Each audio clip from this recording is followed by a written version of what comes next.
of balance. Life is hard, but if you engage with it, learn from it, go through it, and rather than restricting yourself or trying to control everything. Being an entrepreneur is a lonely place, and it can be quite difficult.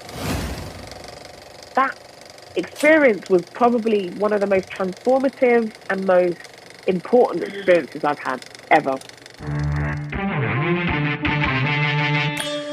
Out of sync, out of balance in our lives, feeling so familiar to many of us and to many entrepreneurs.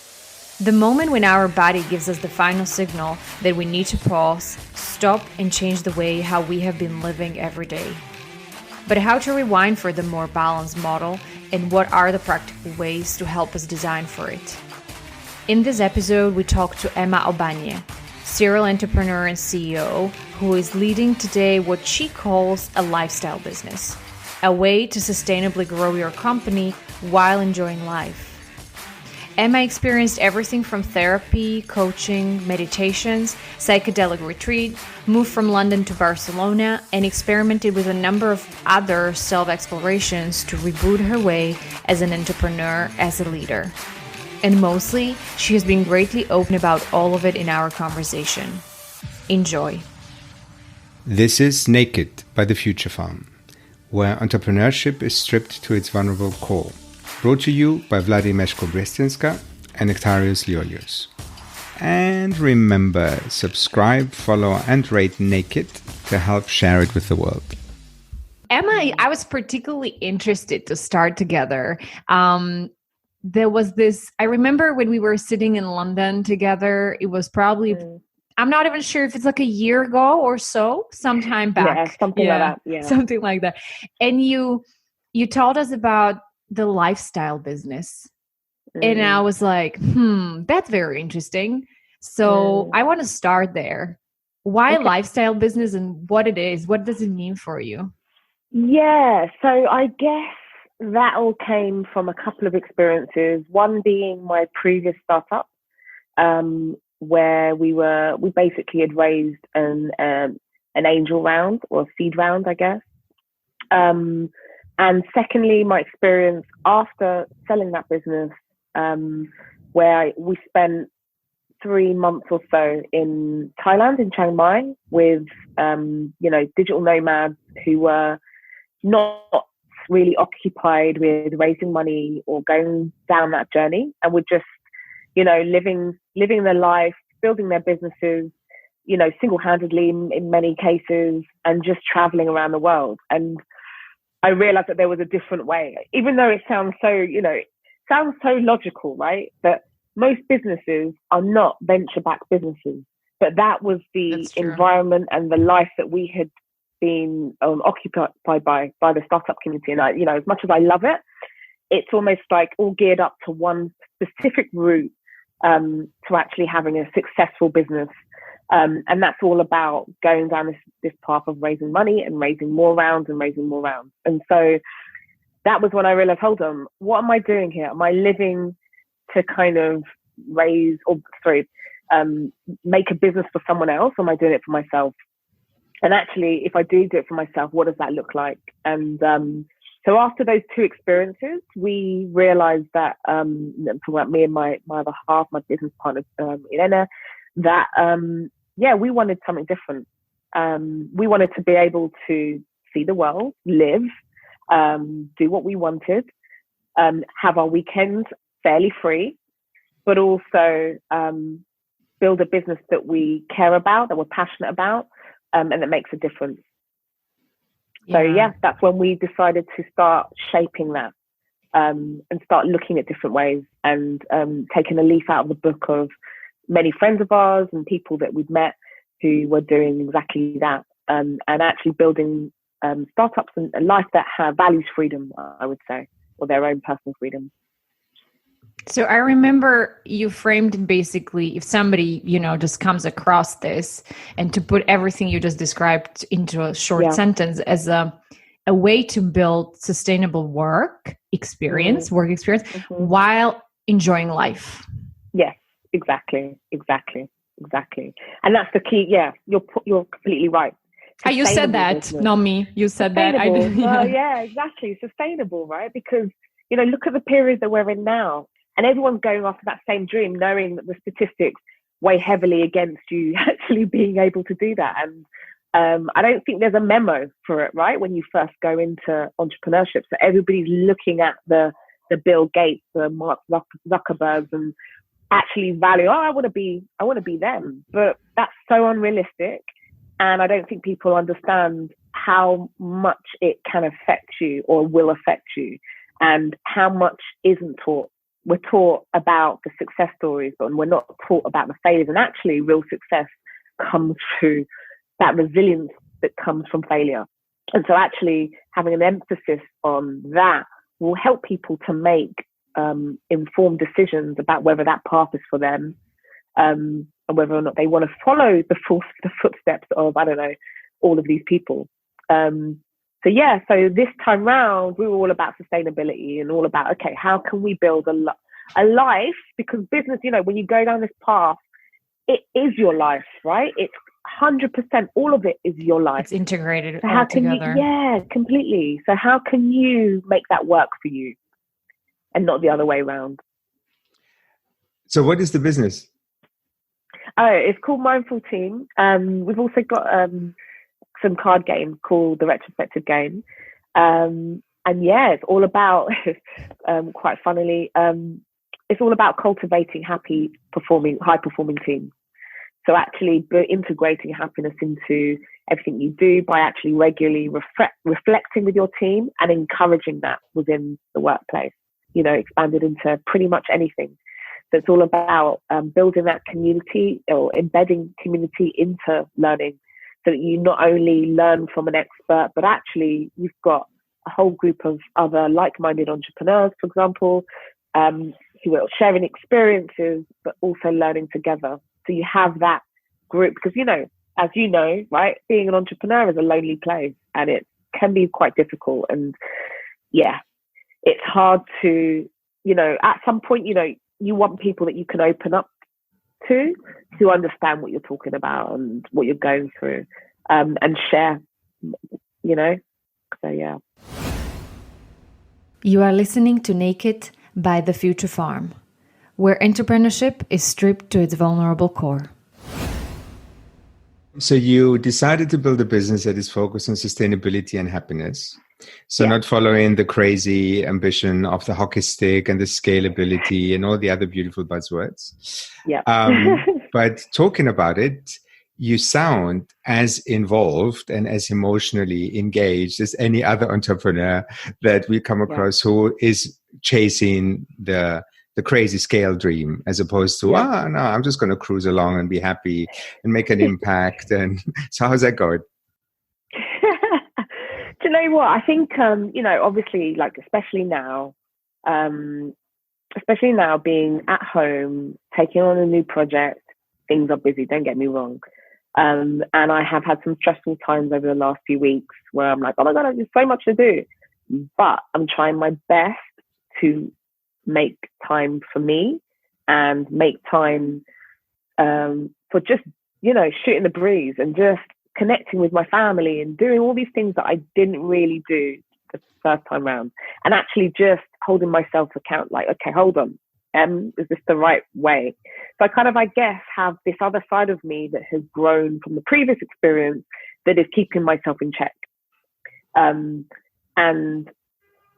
just making sure that I don't go down that same path as before. Like I said, like, it's not a case of like, we're doing it this way around and everything is gravy, right? And everything is easy. No, it's still going through the same challenges, but I think without having this weight of other people, in some ways, some, investors or additional pressures, that just allows us to really focus on our users and our platform. Did you try to do this with your old business? Was that how you approached it? Did you follow the very traditional, predictable path of shiny lights and VC money and all that? We chased VC money like mad. But I think the point is that we went down a corporate accelerator. And I think as soon as you take money, especially when you take money before you've really proven anything, okay, we we hadn't even validated our idea at that point, right? So we had a good idea.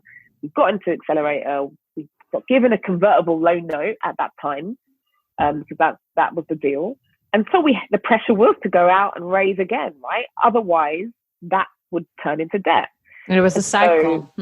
Yeah, exactly. And we were maybe a couple of steps behind where we probably should have been, obviously, because it was like back in 2012. So it was the early stages of our ecosystem, you know, so it was all very new and people were getting checks for ideas on a piece of paper, right? So as soon as you go into that cycle, then you're chasing money. And, you know, it's a fine line, right? Between, okay, doing what you've got to do in order to get the money, or doing what's right for your customers, or even knowing what's right. What are the next few stages? We didn't really know. It was the first time around we were doing it.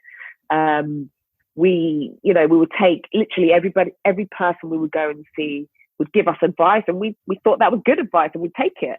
So we were kind of being pushed from pillar to post, and just going round and round, and with that pressure of we need to raise in X period of time, you know. And it was hard. It was hard. Really hard. And you had a co-founder at the time, right? Which I believe was Julia, your friend. Yeah. Or is your friend. Yes, exactly. Yeah, exactly. How did that add maybe as a factor? Maybe it didn't, but how did that play out for you? Yeah, so I talk about this every so often as well. So me and Juju, we're amazing. I think we are even better for that experience, right? But I think that in the beginning, you know, when you go into business with someone and you only really know one dimension, you know, me and Julia only had happy times. So we only had fun. We only had like good times on a Friday night, Saturday night, whatever. There were no negative aspects to that relationship. It hadn't been tested. And so when you start to be tested, it's difficult. You don't know how either of you are going to react to that. You don't know what that additional stress is going to put or add to in that relationship. And I think that is the challenge for a lot of founders. So that was difficult. It was tricky on occasions, but at the same time, we went through a lot of shit together. It was like, we were flatmates, right? We lived together as well. So we went through a lot. It was like, we always joked like we were married because we were living together, we had a business together, and we were friends. And we had our baby, which was Bunny Bounce. And of course, so you're going to go through challenging times, and you have to grow as a individual. That's the whole point. It's like up until that point, like life was almost like easy breezy. You know, half of the things that you go through as an entrepreneur akin to a lifetime of experience, because you're going to go through so many ups and downs, and the test is how you actually get up from the downs. That's where the real learning comes in, right? And so for us, we're kind of like learning all these things. We're learning about each other. We're learning about ourselves. And you know, but at the end of it, we had, you know, I remember a few conversations to really kind of like unpick some of the things that we've gone through, and a lot of crying, a lot of laughter. It was tough. It was hard. It was, but at the same time, you know, Julie's my girl. So for me, she's probably one of the people I trust the most in the world, because we've been through shit together, you know. And I really respect and understand what that means to go through something with someone. Do you remember the first time when you were in that business that you felt, oh my God, I'm not equipped to deal with this? So the first time that you were walking on that little wobbly bridge and suddenly there was this big wind. You go, okay, what are we doing now? Do you know what? I would say that came towards the end, because from in my head, there was no way we could fail. Like, in fact, no, sorry. That came, I think we'll talk about the ayahuasca trip later, but I want to hear about that. After that, that's when I was like, it's okay. It's okay for this to fail. That was the first one, because for me, it couldn't fail. And that was part of my problem. My issue was that it couldn't fail. So I put everything above. I put my, I put lack of failure above myself. Like, this thing couldn't fail. Like, it just couldn't. So everything, I put everything above myself. And that was the worst thing you could do. It's the worst. It's the, yeah, it was just awful. I realized like how much I was sacrificing just because it couldn't fail. It become too big to fail, let's say, or yeah. How much did you sacrifice, actually? I'm curious if you have a reflection. I guess my mental health and my happiness and my well-being. But I started to explore solutions to why I wasn't feeling great. And I remember going to the doctors, and my doctor was like, okay, 2 options. One, you can go and take some antidepressants, or 2, you can go in the CBT course. And I found it really remarkable that my doctor's going to offer me antidepressants, and I haven't been tested for anything. She hasn't actually asked me too much about what was going on in my life. Like that was just that was the option. So I went with the CBT course, and that was amazing because I started to understand that my life was out of balance, and that maybe we should mention. Sorry to interrupt. So CBT being cognitive behavioral therapy. Yeah. Just to establish the terminology. Sorry, I interrupted. Exactly. No worries at all. And that's when I realized that, I remember that there was this one exercise which was about sort of the pillars of your life, and that you spending time with family, doing your hobbies, your exercises, all of these things, seeing your friends. Like your life wheel. Yeah. And I was doing none of these except the work. Everything was in one pot. Like I had everything in one pot, and I actually didn't want to see anyone. Like that's the thing, that I had this real aversion to actually go and see my family, for example, because I didn't want to see anyone. I just wanted to work on the business and make it work. Would you have considered going to a therapist if you hadn't been pushed or nudged into that direction? I think I had actually prior. I had 3 sessions, like maybe about 10 years ago, so way before this, about other stuff, and I just didn't find it beneficial at the time. No, actually, that's a lie. I think after a couple of sessions, I felt better. I don't think it was the therapy, but I just naturally was kind of like feeling better, and I was fine. But it wasn't something that I thought was going to necessarily work for me. But it was once I realized I had these tools, I was like, okay. And I started to implement these tools. I started to at least have a little bit more of a balance. And then it was the ayahuasca that really... Yeah, but hold on. Because you're jumping into what I'm waiting for. But before you go there, so you say... Somebody's keen to talk about ayahuasca. Oh, very much, very much. I was like, Emma, that's the key. No, but you keep saying like, I got those tools, so I started implementing them. So tell us more about that. What tools? So just the fact of measuring how I was feeling, because that's one of the things that I had to do. So every week or every other week, I can't remember how often I used to go, but before each session, I would have to like mark how I was feeling on a scale of 1 to 10, something like that. And it just actually the art of thinking about that and reflecting on that.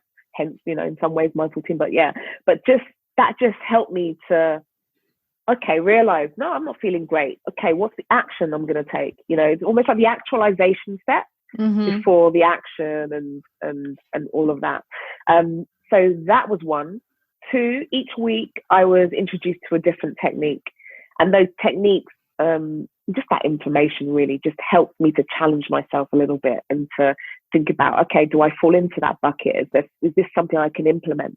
And it just got me experimenting, I would say, with things to actually solve the issue rather than a chemical solving the issue. At that point, I was like, okay, let me try these different things to actually do it, to actually see if I can do it myself, almost like a biohack in some ways. Well, one of the things we're interested in when we talk to entrepreneurs is the tools that they use, but we also try to trace it back to the signals that they hear or see or feel. And it sounds a little bit like you really made an effort to ignore all the signals until there was a medical thing that put you to that. Looking back now, were there signals that you, maybe knowing what you know now, you should have been more kind of open to? Yeah, 100%. And I think that that's almost like, when you're in your, at least, well, I'm going to say this in a very generalized way, but it's my view of like that chapter of my life in my 20s, not really knowing anything about me and looking for Emma outside of myself. So looking for putting, wearing specific clothes or having all these things, and it's all outside of yourself. And so you don't really know who you are. And I didn't really know who I was. And I think back to that, I'm like, oh my God, like, what's that? But it's just because you're fearful of going inside. Like, I was just really fearful of going inside and what I was going to discover, I would say. And so it was actually realizing that actually that's the solution. So I remember, like, I used to smoke cigarettes. And this was during this period when I quit smoking. It was the Headspace app, in fact. That's when I was like on this role of like, well, let me discover and try all these things out. And it was the Headspace app. I remember in the free trial, the 10-day trial bit, where the guy gets you thinking about your thoughts. And that's when I was like, hold on a second. Yeah, when I was going out for a cigarette, just to distract myself, it wasn't really for anything else. I wasn't really addicted to cigarettes, but it was a way of just like getting out and just getting away from my work. And then I realized that, oh shoot, it's just the thoughts going through my head. I don't need to actually act on them, right? I don't need to act on them. And then when you start doing that in other aspects of your life, then you realize that, okay, you're in control. You can stop. You can, or do specific things or challenge those aspects of yourself that I feel are like programmed from when you're younger. Yeah, I guess, here listening to you sounds like it's a easy bit to figure out, a kind of make the notes and then reflect. But I guess there is that building up that habit really around it, I guess is also powerful. Were you alone on that journey of learning more about yourself, facing yourself? I think, yes, to a degree. I didn't really... I did share it with some people, but not massively. Because again, it was a period of my life where it was almost like just personal to me. Now I'm way more open to sharing all sorts with people, hence being on this podcast. But I don't think it was something that I would necessarily be open to sharing. Because I think it's almost, again, it's stigmatized in a way, right? So even, mental health, it's only now that it's really being spoken about at length and in the open, and that our governments are actually doing things about this stuff. But before, you don't want to appear weak. You don't want to appear vulnerable. And I think that's the point. Most people don't want to be vulnerable with other people. They just put on this facade of this aspect of my personality. So most of the time you see one side of people, right? You see one side or whatever they want to project. But you don't see much real, you don't see the reality. And I've seen that firsthand where, somebody, you may see one side of someone and then realize that they're really hurting inside and they're going through all sorts of demons. It's also interesting to see how people respond when you just talk about seeing a therapist. People get uncomfortable just listening to me going, hey, I had a session with a therapist and I found out something really interesting about myself. And people go, what? And it's like, and there's nothing wrong with me because of that, right? That's the whole point. But, it's true. It's so true. I mean, we surface a lot about people just by the example, right? I mean, I'm sure it raised a lot of questions just by hearing your story, or when you share with somebody, it's like, it just kind of brings that mirror really to ourselves. Here's something to amuse you. So I was seeing a counselor about a year ago because I had lost my dad and a few things were happening. And we had such a nice, progressive kind of conversations. And I felt good because I felt like I was learning something. And there was one session where she told me, you know what? You're very reflective, but at the same time, I feel like there's a barrier somewhere. I can't go beyond that. And it's like you decide to zoom in and out and what you let in and not, but you're very eloquent around this. And I thought, wow. So I walked away from this. And when I came back the next session, I had to acknowledge to her that the only thing I heard her say to me was, you're not as good at that counseling thing as I thought you were. Right? And it's ridiculous. It's absolutely ridiculous. But the whole point of this is that it's a conversation that just puts little seeds, and you think about this, and there's a lot around getting people to also acknowledge that. I mean, everybody who has the courage to ask for help does it because they need it. So the more open you are about asking, the more you'll get something out of this, even if you don't notice it at that point, right? Yeah, completely. And it just makes you, there are so many of us, and, we're all victims to it, where you maybe just have a specific view on something, and just actually being challenging your views, actually just makes you expands you, right? It helps you to grow, because the whole point of learning is actually challenging ideas. Like, even if somebody's ideas are really against them, you get better ideas by actually just, laying them out with someone and challenging them. Otherwise, no new ideas will come, and you just continue in that specific direction.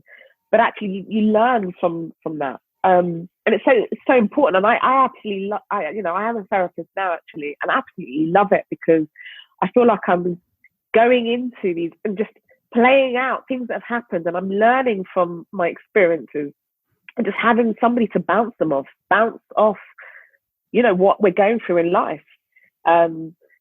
Life isn't easy, but it becomes easier when you do share and you do open up, and I think that's the key. When you keep it all to yourself, that's where things can go haywire, because you can go down a path of thinking something's like this, and alienate yourself, or, there's so many different things that you can do, and it's just in your head. So you went deeper, though, from, headspace and some of those practices. So you went for that retreat. Tell us about it. What were the triggers? Why did you go? What happened there? Do you know what, right? The reason I went, it was so funny, right? So it was a really, really good friend of mine just sort of had gone. Like, he was about to go. He'd been invited to go. And he's like, Em, do you want to come with me? And I was like, whoa, like, what is that? I didn't even know what it was. The only experience I'd had of even the word, I just remembered, like, I'd watched BBC back in, I think, 2007, something like that. I think Bruce Parry had this, like, BBC documentary series on the Amazon. And I think he'd gone to, in one of the episodes, he'd taken ayahuasca. And that took me back to when I was like a teenager reading Carlos Castaneda books about peyote and all this. So that was my view of it. I was like, oh, so it's probably like peyote. But I was like, after reading, I'm never going to do this. I'm never going to take anything like that, because it just seemed so scary and so unreal. But, kind of a spiritual person. But I thought, you know what? Yeah, why not? And then I remember I couldn't go. So I couldn't go. It was full. And the next slot was 3 months later. And so during those 3 months, I really, really reflected on it. And then I decided, you know what? Yeah, let me just go. I'll go. And I remember the day before I went on the retreat, we had just received news that our non-exec director was stepping down. So I was like, oh my God, so that everything within this, our world, the startup world, was starting to just feel a little bit like, whoa, massive turmoil. So I was like, fuck it, I'm going. And I went, and, 11 of us, there were 11 of us, 11 strangers. I felt so scared because I was like, again, like I had these anxieties around being on my own and all this kind of stuff. And I went and did that. And it was probably like one of the best things I've done. And purely because I think if I were to sum up that experience, it was almost like being able to see things from a different perspective. So seeing things from a perspective of something bigger than Emma. That's the way I would describe that. And that. What happens when you take it? So just our listeners actually know what we're talking about. So it's a plant. It's a hallucinogenic substance. Yeah. Right. Yes. So I didn't really know what to expect. Right? I'd watched some videos on YouTube just to kind of get an understanding, and those just made me freak out a bit more because I was like, oh my God, what am I getting myself into? But I kind of trusted my gut and went along. And the way it worked was that At 5 o'clock, we'd all kind of like take this drink, which is like, yeah, as you said, the bark of one plant and the leaves of another mixed together, that they boil. And then you take it, and for 5 hours, you just proper cleansing. How can I describe it? Like each day I did it 3 days, over 3 days. So I did it 3 times over 3 days. The first night was just like going to another world and coming back, like losing sense of, like I wasn't Emma. I felt like I had lost, they call it, what's it called? Ego death. So you kind of like, yeah, lose a sense of who you are. Like, and I kind of, yeah, it's going to sound so weird, but I kind of embodied a lot of people who were closest to me. So I kind of got to empathize with them and what they might be going through, especially with, you know, myself. And I cried loads. Yeah. And I think progressively over the 3 days, I started to make sense of things that had happened in my life, and just, yeah, it's so hard to describe, but yeah, it's hard to describe. The best way I can say it is like, you just sort of get a sense of something bigger than yourself and the unity of all things. So rather than, again, that separation of like, we're all these individuals and I don't know, you can just like shout at that person because they're an idiot. Just this feeling of real unity. And then actually, you know, people, it's so cliche, but people say, you know, we're all one. So when you see things like that, and I'm not saying it completely changed me, right? It was an experience that helped me to see things differently. And that has stayed with me massively. Like, I would say that I probably, and this is going to sound so weird because this was what, 6 years ago? Such a long time ago. But it has stayed with me in the sense that I think the way that I see things shifted. The way that I see life shifted. And it's so hard to describe because it's not that I changed or everything changed. It's just that it's almost like something else. I got more information in, let's say. And so that additional information makes me think like, oh, okay. Like the way I see things just completely shifted. And I'm not scared of as many things that I was scared of before. Yeah. I was just so fearful of so many things, and that fear stopped me from doing things. And now I'm like, you know what? You get this one life. I've got one life of me. Just do what the fuck I want to do. I'm not going to be held back by limiting beliefs and all of that type of thing. And I would say that there's probably not 1 week that I haven't gone without thinking about some aspect of that experience. It's really scary, but that experience was probably one of the most transformative and most important experiences I've had ever. You are listening to Naked by The Future Farm, where entrepreneurship is stripped to its vulnerable core. This conversation is always about what tools do people find to help them once they acknowledge that something's happening, right? So it's really interesting. First of all, your openness is really very refreshing, and it's nice to also hear, not just nice, it's not the right word. It's good to hear that you got into this in a very reflected manner, knowing, preparing yourself for it, right? We do see people trying to cope with whatever they're experiencing with all sorts of mechanisms that are not helpful. And there's recreational drugs, there's a lot of hardcore substance abuse, and people don't realize that they're closely related, right? So we need to be a little bit cautious around that. But at the same time, there's this thing about triggers to recognize, look to find vocabulary around it, describe what you're experiencing, very much like you did, right? And then looking for tools to help. I mean, you sort of mentioned the CBT that you sort of nudged towards. You mentioned your transformative experience in that journey, or now it's sort of coming out of it, and you also have taken some decisions on the back of that, right? What was the process of taking this experience and coming back to cold London from the Amazon and going, okay, these are the things I need to change, and this is the stuff I need to maintain to actually be supported? Yeah. I think the biggest thing that I realized, like the main thing that I brought back that was related to my startup experience was that there were a couple of main things. So one, love myself. That was the big message. That was the big kind of reveal of the weekend or the few days. And then the other one that was related to my business, which is that it's okay to fail. Because again, like I said before, I was just like, nope, there's no way. And just like, like, I don't know, it was like a release. Like, actually, if I can go here for an ayahuasca trip, failure is not so, like, what's the worst that could happen? It's almost like I could, I was allowing myself to look beyond the tunnel, right? Because I had this tunnel vision of like, no, I can't fail. And I was like, actually, no, look beyond the horizon. Oh, it's okay. What's the word? And so what? And I was able to rationalize that as, it's okay. You know what? If we fail, it's only money. It's, you know what? For this experience, you're going to be a better person. You're going to, you've learned a hell of a lot.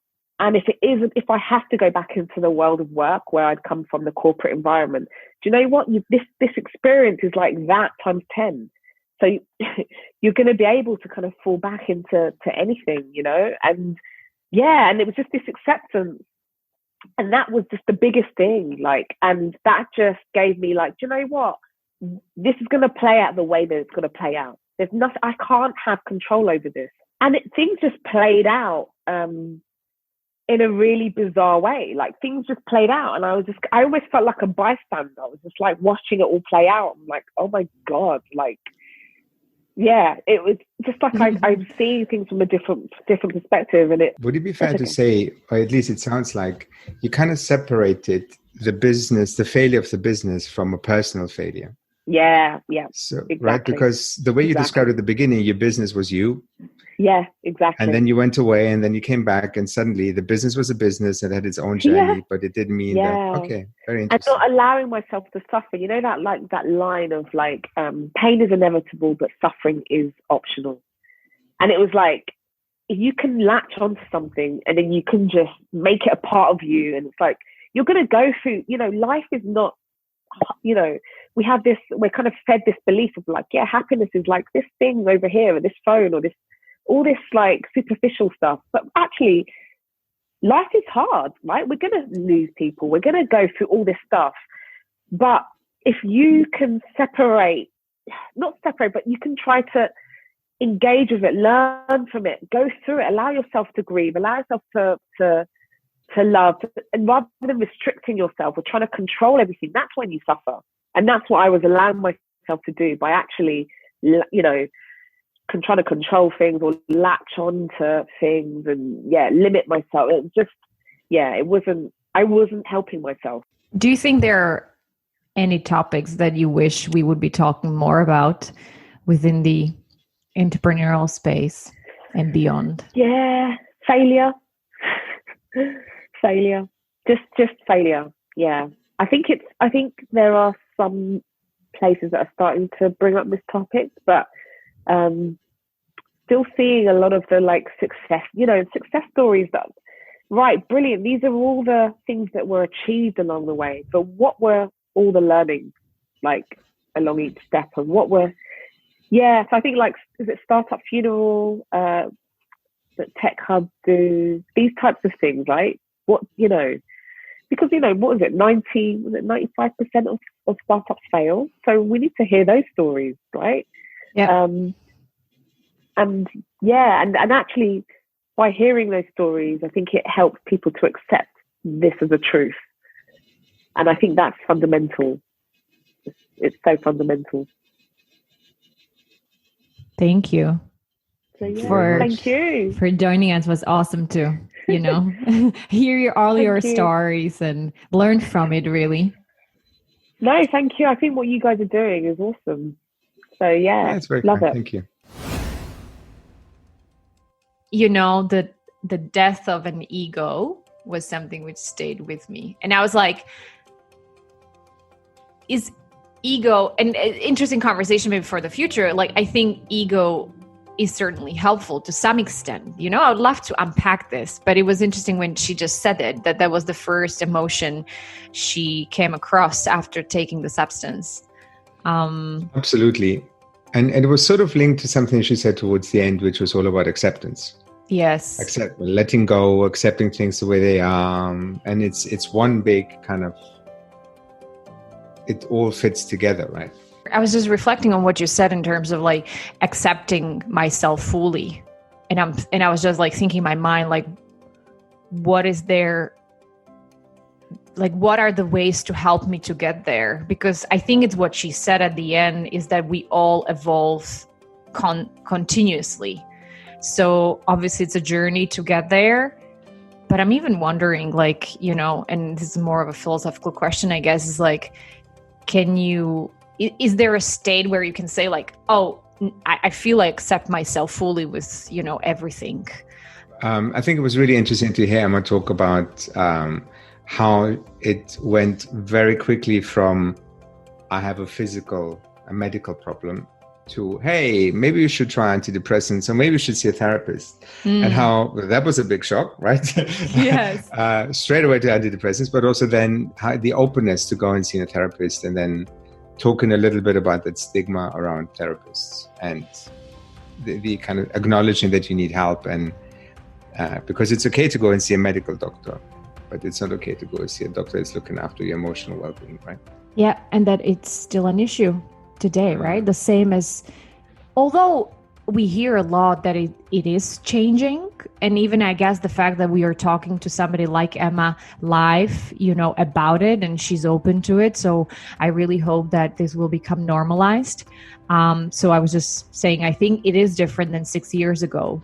But, you know, remember even in our like conversation a few days ago, we just heard from other part of the world where the founder was saying like, oh my God, it was an emerging market. It was like, here it is fully stigmatized still. Like you can't really came up with saying, I'm having, sessions with psychotherapists. Like there's absolutely something wrong with you. So an important one to put focus on. When we talk about signals, I think there's one piece here which we also need to maybe put on the table is when you're not in that space that you actually know how to listen to signals to show that something's happening with you emotionally or mentally, the body responds, right? In her case, she had to have the medical. Yeah, that kick. The vitamin D deficiency. And it did remind me of the times in Startup Bootcamp in the Accelerator when we actually saw people having physical issues. And sometimes it would be simple things in inverted commas, but it would be persistent things. Where that instantly stopped the moment you kind of helped them unpack it. Because suddenly it was clear that it wasn't that. It's also interesting about communication, where you suddenly acknowledge that something isn't up.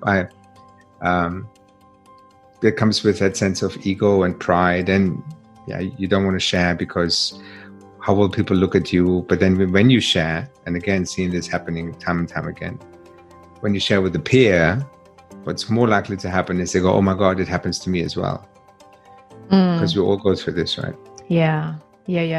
On the body part, like I really do believe that it is all integrated, the mind, body, soul, you know?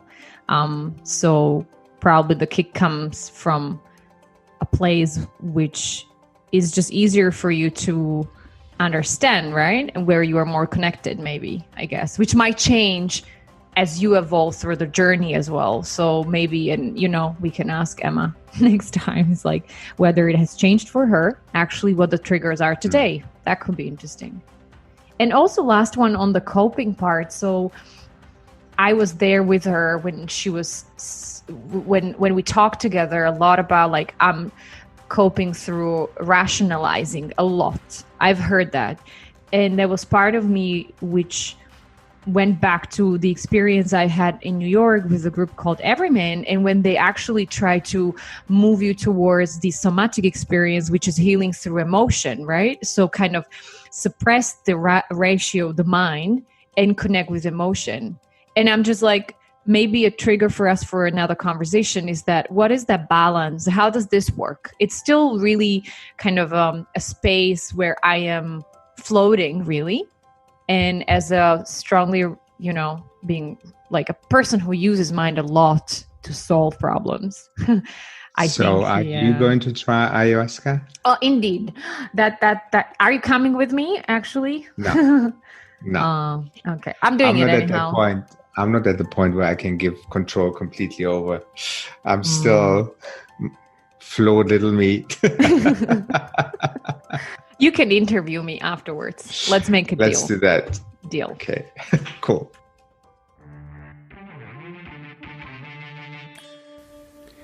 You've been listening to Naked by The Future Farm, where entrepreneurship is stripped to its vulnerable core. To learn more about our work, sign up to our newsletter or visit thefuturefarm.co, where you can also apply to be a Naked guest. Naked is produced by Dan Turgel, coordinating producer Alena Zamidova, and edited by Catherine Volker. And remember, subscribe, follow, and rate Naked to help share it with the world.